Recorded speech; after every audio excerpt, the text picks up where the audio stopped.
Hi students, welcome to Print Journalism course. Today we are going to discuss lecture 10. It's about accuracy. So before we moving to the content, we can begin with a Chinese proverb. It says, if you are planning for a year, sow rice.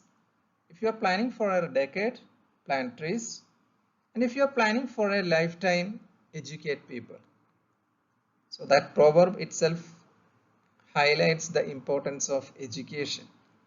So we can begin with that proverb highlighting the importance of education. So this lecture 10, it talks about accuracy. So in this lecture, these are the key ideas that we are going to discuss. Why do we have to be accurate? The importance of being accurate. And why is accuracy important? Being accurate is highly prized. How do we ensure we are accurate? Accuracy with the numbers, accuracy in court cases, and accuracy in reporting grief and trauma. So as I mentioned before, our topic is about accuracy. Why do we have to be accurate? Or more precisely, why a journalist to be accurate? Accuracy is important because what you say reflects on you. When you are accurate in what you say, people will come to see that they can have confidence in the veracity of your statements. Accuracy underpins all good journalism. It is the lifeblood of true journalism, without which, journalism is nothing. You just think of, why do we pay for a newspaper? It's for just the printing paper? No. We pay for the news published in that paper. So we are paying for the news, and the value and demand of that news, and thus the newspaper, depends on the quality of the news. The quality of a news hence depends primarily on three aspects: accuracy, objectivity, and fairness. If your story lacks any of these elements, your story and your newspaper will lose credibility or trust. So news has to be accurate to be a quality product. We know that people rely upon news to help them make decisions about their lives. Because why people read news? It's for information. So based on that information, they take their decisions about their lives. So if the information is wrong in the newspaper, in the news story, the decision they take based on that information definitely will be wrong. So we have to ensure every effort to ensure the information is correct. So journalists must resist the temptation to create content or alter the tone of an article. It's a tendency among the journalists, especially the budding journalists, and of course among the journalism students, to exaggerate the things beyond the merit by adding colors into the story so as to make the story more important beyond its merits. This has to be restricted. Here, Anna McCain of City University London explains one such situation. When the students start learning journalism, some students have to be dissuaded from weaving in a few embellishment, means additions, to make things more interesting. This is a tendency because everyone wants to publish their story in a very attractive, very striking way. So to add undue importance, sometimes may be adding unnecessary informations or fake informations.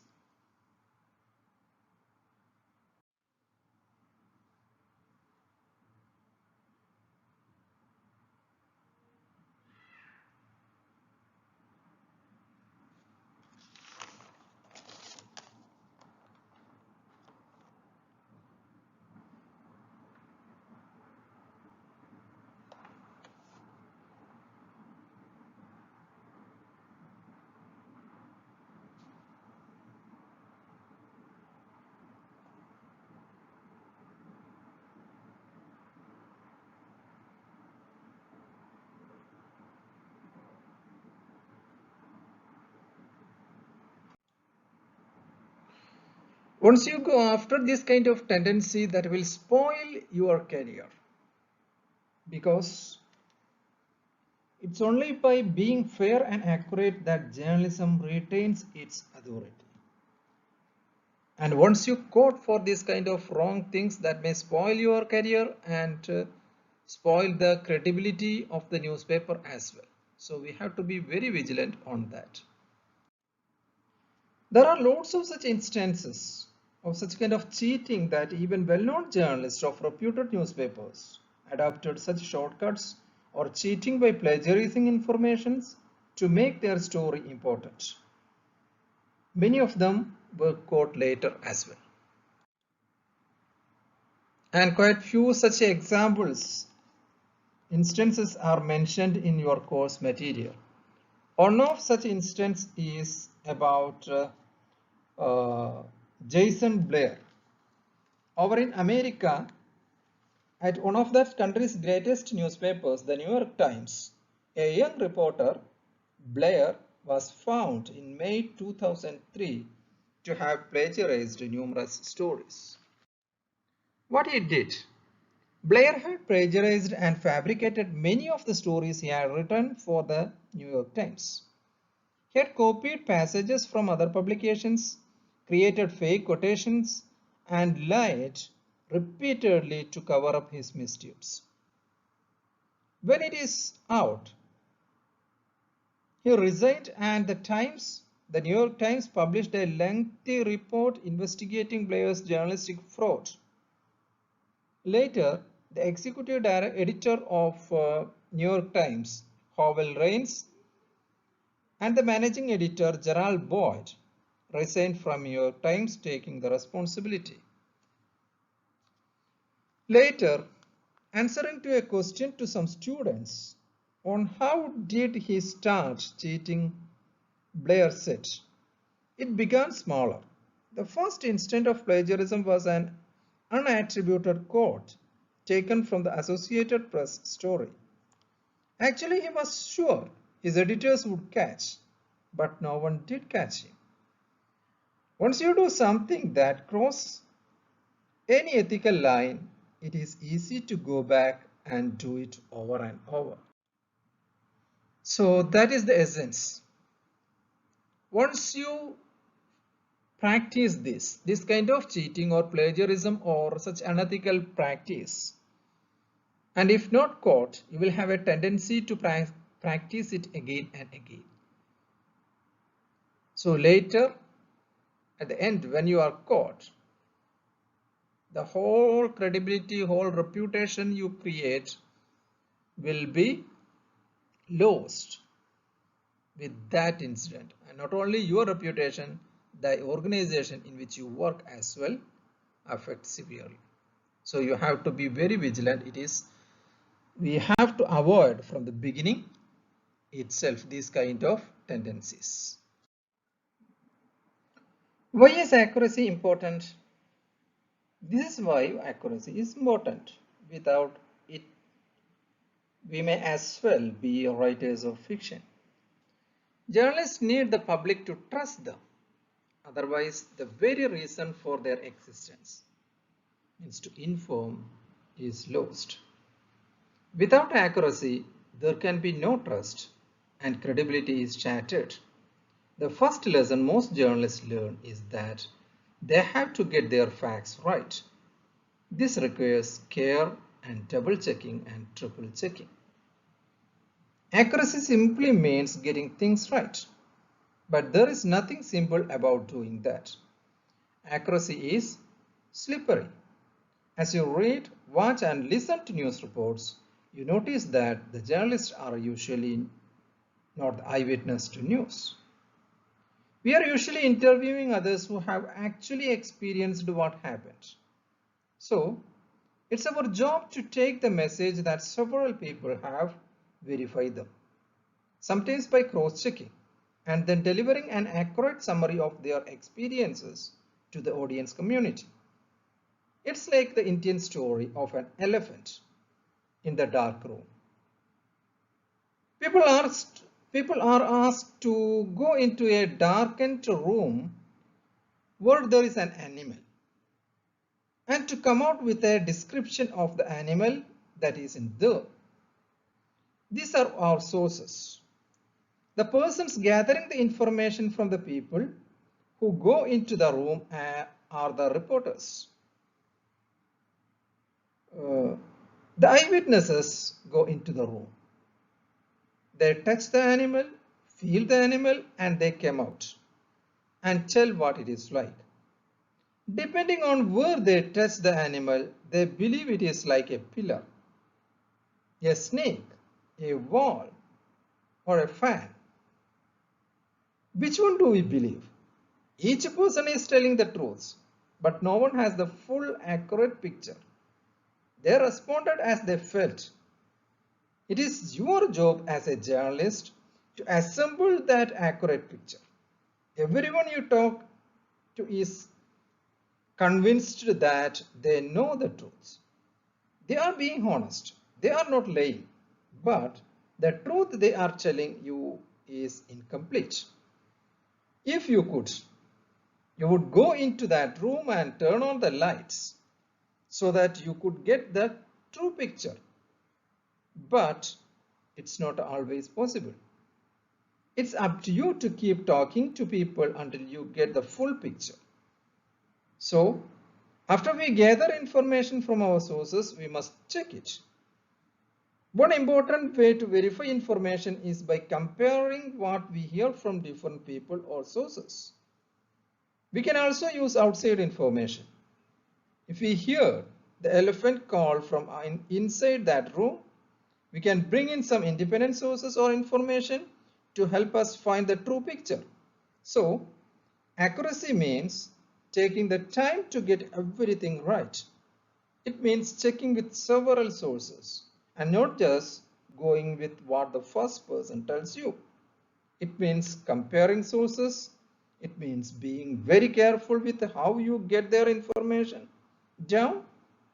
And it means checking your own work. The journalists themselves, when asked what characteristic a reporter needs, say being a verifier and being accurate are among those skills most highly prized.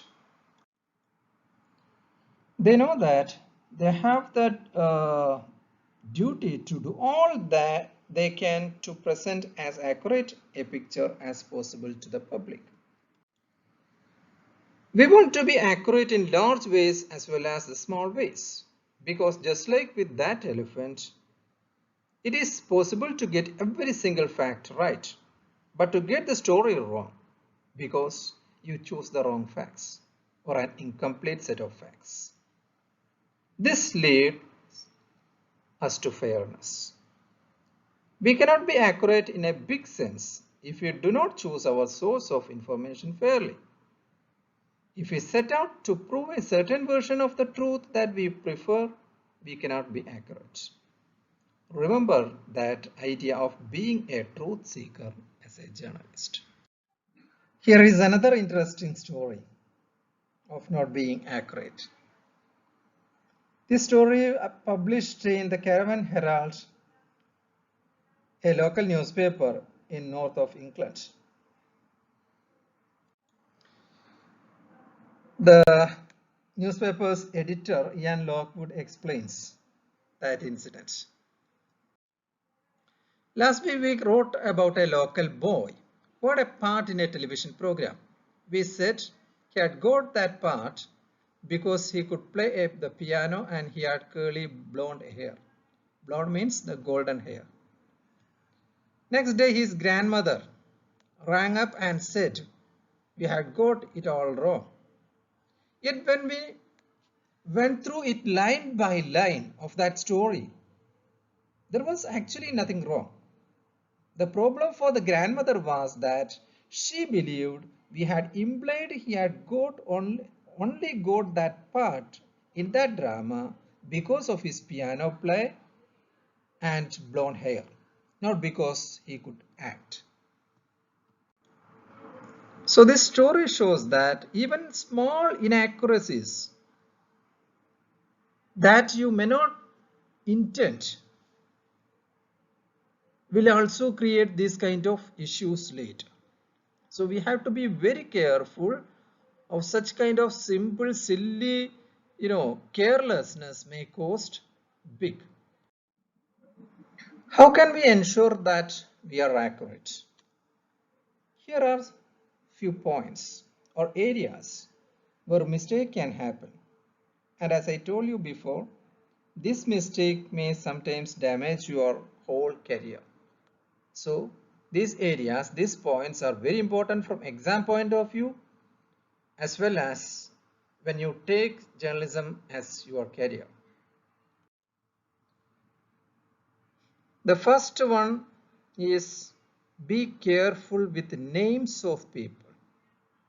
As we know that names are the identity of people. People are recognized, identified by their names. So a small mistake in their names, a spelling mistake, may sometimes, create big dangers. Here one example, Muhammad, you can see that the spelling Mohammed, and the same word you can write as Muhammed. Another example, suppose for example, an accident. Just assume that an accident happens in Muscat. And the person involved is, suppose for example, Muhammad Al-Mamri. Yeah, the family name Mamri, Mamri. And when you write, you forget to, note down the M. Instead, you write the actual person who involved in that accident was Muhammad Al-Mamri. Instead, you wrote Muhammad Al-Amri. You just missed a letter M in that family name. You know that, just by dropping or forgetting a letter, the person is changed. Suppose if there is such a person with that name, Muhammad Al-Amri, what will happen? So a small mistake sometimes may create lots of problems. Another important area is with regards to name of places. Here one example, the coastal city in Muscat, Matra. We can write Matra or Matra with H.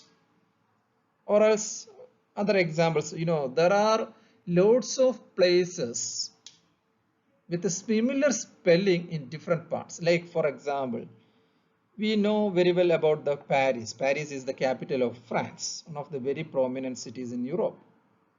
Same, there is another place with the same name, Paris, there in United States, in Texas. Same way, Granada, for example. Granada is a place in Spain. And there is a place, Granada. Means a small difference. The first Spanish town name, Granada. And there is another place, an island, its name is Grenada, Grenada. So if you misspelled a letter, sometimes the place also will be different. And third one is about the organizations. When you mention the names of organizations as well, you have to be very careful. Suppose you have to, clearly and correctly you have to write the names as per that order itself of the organizations. For example, which one is correct? Sur College of Applied Sciences, or is it College of Applied Sciences Sur? Which one is correct? Niswa College of Applied Sciences or College of Applied Sciences Niswa? So on all these cases, we have to be very vigilant, very careful while writing the name of the people, mentioning the name of the places, and of course the name of the organizations. Check all the facts about previous events involved in the story, because especially such kind of follow-up stories, we have to mention such information that happened maybe yesterday or 1 week before or 1 month before. So when we use that as a background information, such past informations, we have to be very vigilant. Don't just depend on your memory. Refer that old newspapers to get the accurate information. So one way to ensure that we are accurate is check everything 3 times. Check, check and check again. And always doubt yourself and check it. Don't take it for granted. Whatever information you get, don't believe it. You have to be a cynical person. Doubt everything. That is one of the essential quality, is being skeptical or cynical, to make sure the information is accurate. So for that you have to verify and cross-check the data before using in your story. And quantify as many details as you can. Count in numbers. And remember that when you are interviewing, your questions are often to do with verifying the facts. For example, suppose if you interview a footballer and he says he has scored 55 goals for his club, then you can verify by asking again, cross-check by asking or cross-checking. You mean 55, right? In that way, you have to make sure the number is correct. And you should always be skeptical, a cynical person. Don't believe everything. Never just accept what you are being told. You have to question and cross-question when you doubt about an information. And when you come to write the story, make sure what you write is based entirely on the fact you actually have, not the ones you wish you had.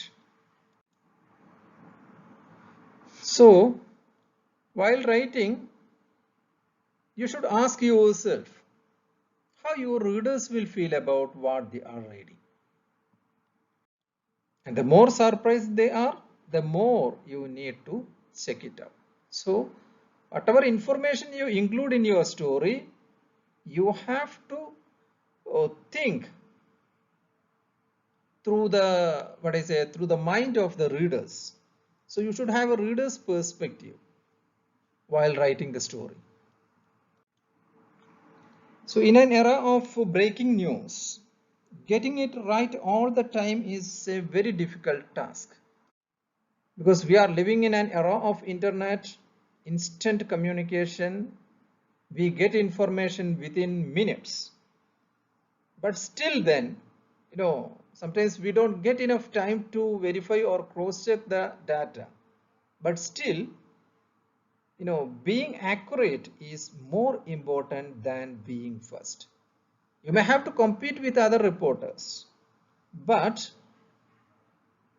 to be the first to break that story, of course that is important, but when you try to be the first, it should not be at the cost of accuracy. And hence be careful that never publish facts you are not certain of, but find out as much as possible in the time available. Of course, there will be a time pressure, because we are all, as journalists, we are all work against the deadline pressure.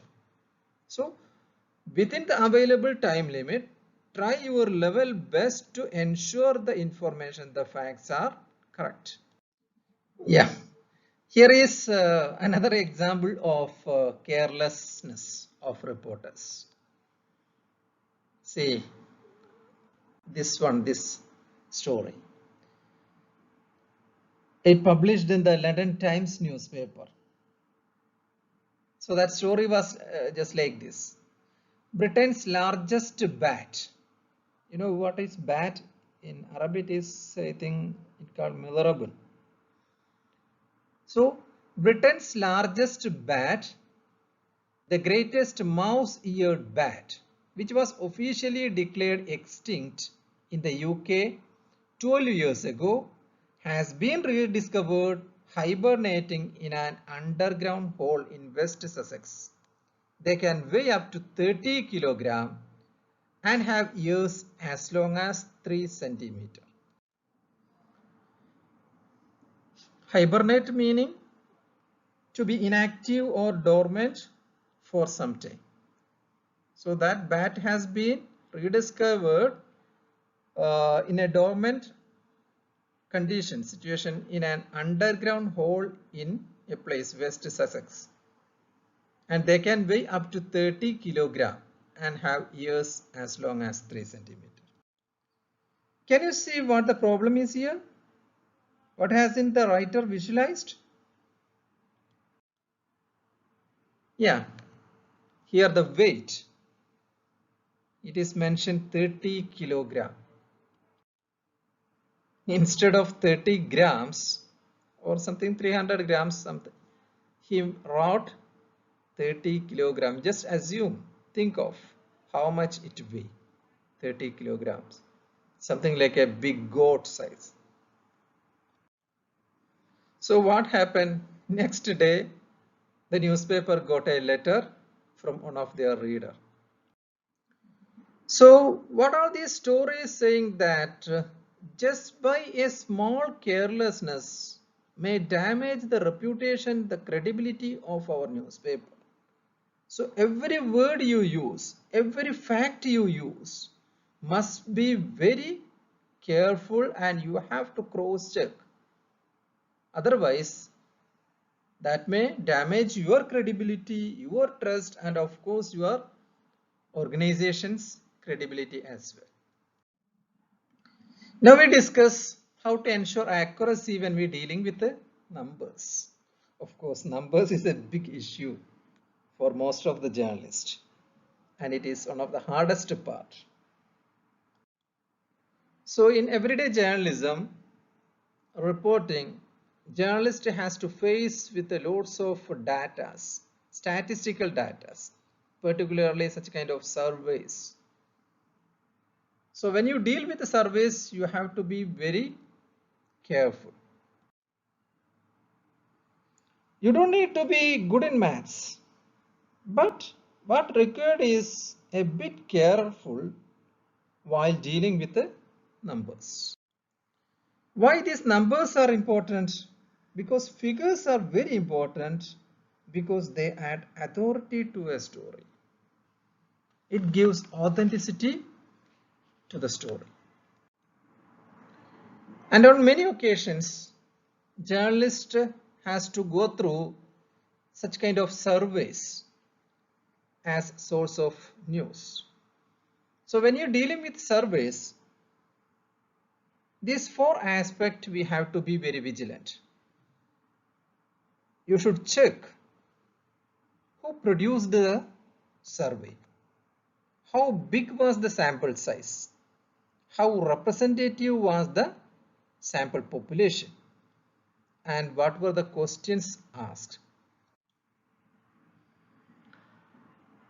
Who produced the survey? Because sometimes, we are living in a corporate world. There are lots of multinational corporations. Sometimes they may sponsor some surveys as part of promoting their product. So you have to be very vigilant. Who carried out by that surveys? So you have to know who was or who is behind that survey. And second factor is how big the sample size. Because if it is too small, sometimes, from that inferring some conclusions may be wrong. For example, as mentioned in the course lecture, if violent crime in a particular town has increased by 100% or double over a year. So you write that the crime rate in a particular city has increased or doubled over a year. So when you mention that it shows an exponential growth, such a big growth. But suppose, for example, when it comes to numbers, actually that violent crime has risen from 2 or 3 incident to what is a 4 or 6, means the number may be a small increase. Last year it was 2, this year it is 4. That doesn't mean that it is, when you mention that it doubled, that may sometimes misleading. So we have to make sure that the sample size is big enough. Another thing is how representative was it, the sample size. Here also in the lecture one example is given. For example, 8 out of 10 cats actually preferred catty cat bites to other cat food. So here the cats, with regards to cats, there are certain questions you have to ask. How many cats were involved?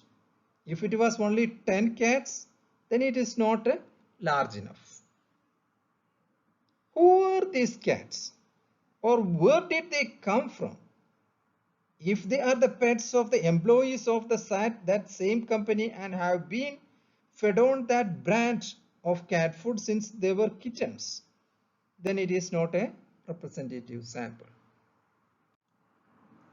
So while writing stories based on surveys, you have to consider all these facts, whether the sample size is large enough or is the representatives of that sample population is fair and balanced, and of course who is working behind or who sponsored that survey. Now we move to another area, a very sensitive area in reporting: accuracy while reporting court cases. So in Oman anyhow, the journalists have certain restrictions to cover court cases. But anyhow, in any situations, if you have to report court cases, you have to be very vigilant, because it's not like other cases. A small mistake sometimes may lead us to legal actions. So we have to face such legal actions because of small carelessness. So while reporting court cases, first thing, make sure you have the correct names, ages and addresses and the part played by that person in the trial. Like never mix up a defendant and a witness. A defendant means a person who is being accused of a crime. So don't mix up a defendant, means an accused, and a witness. You know the consequence when you mistakenly mix up this defendant with the witness. What will be the consequence?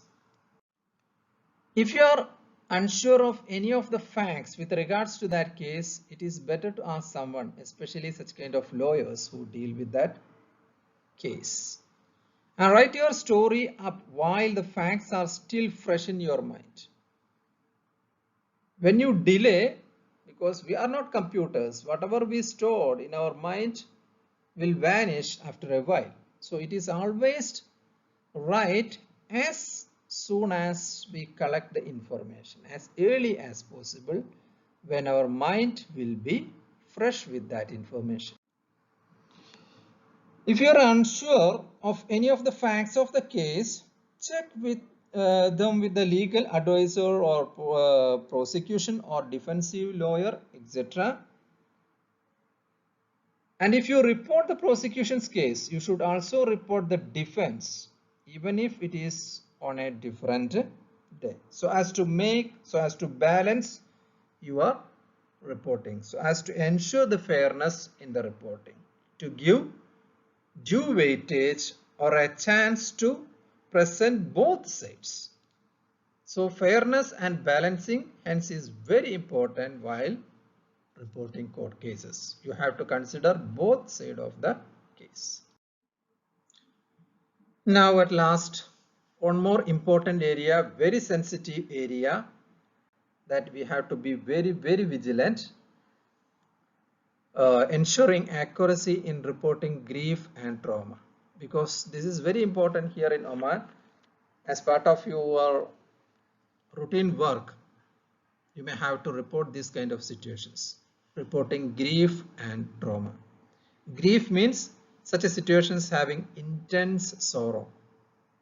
Trauma means a very difficult or unpleasant experience that caused someone to have mental or emotional problems for long time. So such kind of situations, like a big accident, you have to collect information from the close relatives of those who involved in such kind of accidents. So they may be in a traumatic situation, in a shocking situation. So when reporting such kind of things, we have to ensure the accuracy. Utmost importance should be given to ensure the accuracy. So what are the things to be considered while reporting such kind of situations?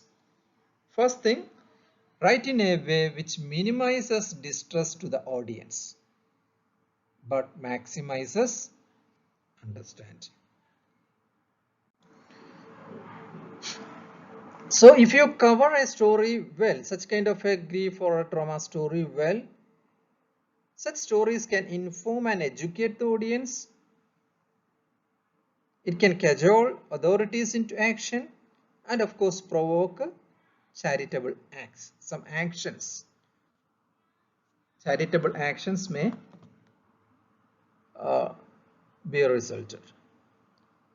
And on the other hand, if you covered badly, what will be the consequences? It oversimplifies such issues and too sentimental and ghoulishly voyeuristic.